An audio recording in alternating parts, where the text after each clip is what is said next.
dagdag. So Mr. Chair, dahil ngayong kina-confirm na rin naman ng dating Pangulo na merong reward system at sabi po niya hindi lang pala siya yung gumagawa niyan. Meron ding iba na gumagawa niyan in relation dun sa anti-drug campaign. Mr. Chair, I'd like to delve into specific persons na napangalanan na rin dati sa Quad Committee. Nabanggit din ng dating Pangulo sa Senado, merong pong alias smoking na tagabigay ng pera sa mga pulis para sa drug war operations. Ito pong si Moking ay bahagi po dati ng Presidential Management Staff. Tama po ba, Mr. Chair? Yes, an employee of the management staff. Mr. Chair, bakit kinakailangan na isang taga-Presidential Management Staff ang tagabigay ng pera? Saan po ba nanggagaling yung pera na siyang ginagamit para dun sa reward system? Sa peace and order fund of the government. Huwag mo namang sabihin na ako pa ang magbigay doon sa mga pulis. Do not expect me to go down from the office at sabihin ko mag-distribute ako. Mr. Chair, yung Peace and Order Fund, saan po yun specifically nakalagak? Galing po ba yun sa pondo ng Office of the President? Lahat ng opisina, sir, from the President down to the governor, mayors, may Peace and Order Fund. Discretionary yan. Ng mayor, ng governor, ng presidente. Mr. Chair, yung Peace and Order Fund sa mga local government units natin, yun po ay kinukuha mula dun sa confidential fund. So kung sa Office of the President, lalo na't meron ding allocation for confidential and intelligence fund, doon din po ba kinukuha yung Peace and Order Fund para doon sa reward system? I will not answer your question. I do have to make an accounting of what I did as president. That's official and personal to me. Mr. Chair, bahagi ito ng ating gustong siyasatin dito sa Quad Committee kasi kanina din naman po ang banggit lahat ng mga nagpapatupad ng ganitong operations, yun yung source, Peace and Order Fund. Pero kailangan malinaw din saan talagang item, anong allocation po yun. So kung sa mga LGU, malinaw naman, confidential fund. Pero sa Office of the President, dahil po actually ay iilan lang naman yung mga line items doon. At kung meron dyan na pinakaswak para doon sa Peace and Order, yun po ay confidential and intelligence fund. So gusto po nating ma-confirm lang, dahil po nalaman natin meron talagang reward system at merong pinanggagalingan yung pondo para doon sa reward system. Sir, sandali. Medyo papahingin mo lang ako ng... 1 minute suspension. Kaya tinawag yan, sir, ng intelligence pati confidential.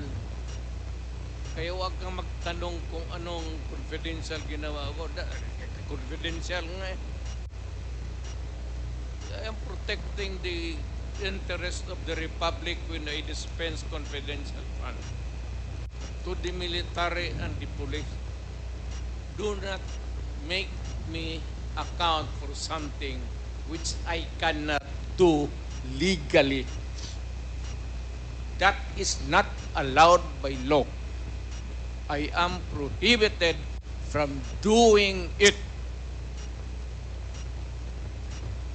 Mr. Chair, I believe hindi tayo pwedeng sabihan dito sa committee na hindi tayo pwedeng magtanong lalo sa mga bagay na relevant dun sa ating investigations. And Mr. Chair, I was not even asking kung sino yung mga hanggang sa level ng mga regional police units, sino-sino mga nakatanggap.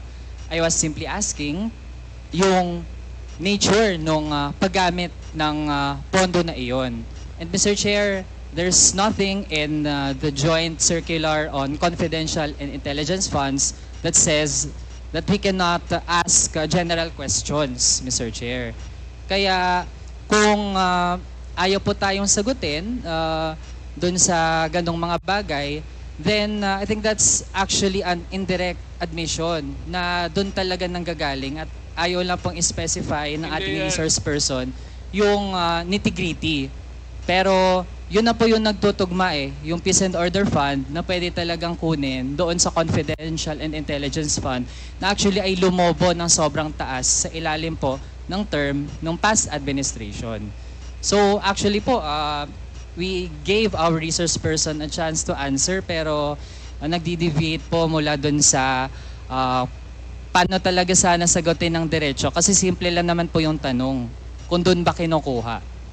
Okay, let me answer you. Chance to answer. You are asking as if you are from the COA. Hindi ka naman COA, hindi kita sagutin ng tama kasi wala rin akong alam. COA, kailangan mo ng report, so you have to bring the papers. You're asking questions that are pertaining to COA. Ano? Hindi naman ako COA. Mayor ako tapos presidente. Sige, Mr. Chair, I won't belabor the point pero tingin ko ang mga kababayan natin yung makakausga.